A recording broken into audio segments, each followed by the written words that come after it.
Patrick Lencioni's Five Dysfunctions of a Team is a fictional story of a CEO taking on a new team and helping them to thrive.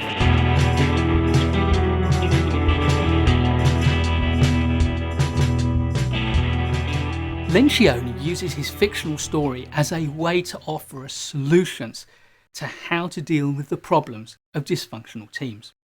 The story introduces a hierarchy of 5 dysfunctions and then articulates techniques and ideas for how to resolve those, and helps us to understand how those dysfunctions interrelate. It's important to note that Lencioni is not an academic and his ideas are based on his experience rather than direct research. There is stuff in here that fits well with our common sense and experience, and stuff that seems to work. But there are also ideas in here that conflict with research. So we need to read this book knowingly, understanding that there is a lot of value in it, but that we can't rely on it completely. Our judgment must factor into our decisions about dealing with dysfunctional teams. According to Lencioni, the first dysfunction is an absence of trust. Team members are unwilling to show their weaknesses to their team and expose their vulnerabilities. This means that people don't ask for help when they need it, and it means that mistakes can get covered up rather than addressed. The next dysfunction is artificial harmony, and this happens when a team seeks to avoid the necessary conflict it takes to resolve difficult issues. The result of this is that divergent points of view and new information may not be properly heard and evaluated. And of course, this can lead to poor and sometimes disastrous decision making, which we might term groupthink. The third is lack of commitment. If there isn't enough constructive conflict, then team members may find themselves feigning agreement with something they are not wholly supportive of. This means that they're not going to commit to the work that the team is going to undertake.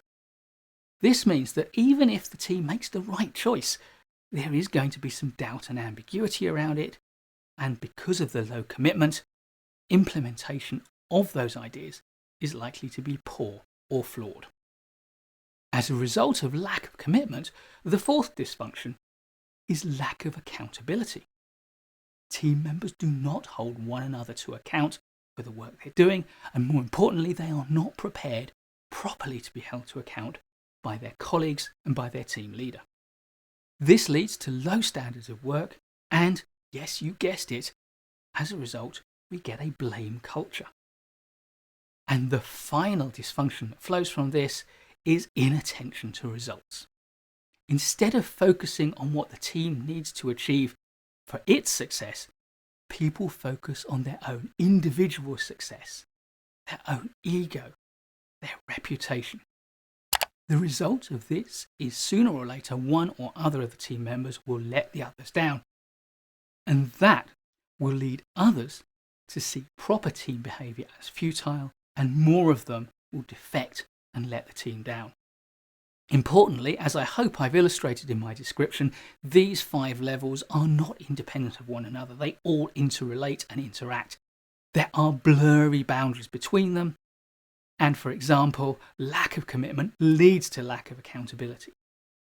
I would also say that another thing worth noting is that we do see echoes of the work of Katzenbach and Smith in Wisdom of Teams in the description of the 5 dysfunctions.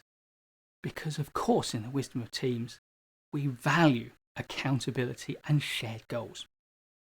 So how do we address these dysfunctions? Well, that's by and large the burden of the story.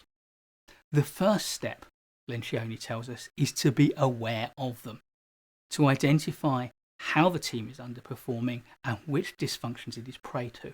And it is likely that it is not going to be just 1 or 2 of them. It's probably going to be a cluster and possibly some combination of all of them in different amounts. It is the team leader who needs to initiate the process of fixing the dysfunctions, and they best do that by starting with trust and showing trust to their team. Showing trust to the team is the only way to establish respectful and constructive conflict. Conflict builds commitment, and commitment leads to accountability. And it's only accountability that can be the platform for results. As I said, Lencioni's 5 Dysfunctions of a Team is not based on research, but it is simple, it is easy to understand, and it is full of good ideas. That simplicity has made it very popular, more so these days, I suspect, than The Wisdom of Teams, which is truly a far better book. However, this is a useful book to read and does give you a simple framework for diagnosing the problems within your team. Please do give us a like if you've enjoyed this video. We'll be producing loads more great Management Courses content, so of course please do subscribe and hit the notification bell so you don't miss any of it. I look forward to seeing you in the next video, and in the meantime, keep learning.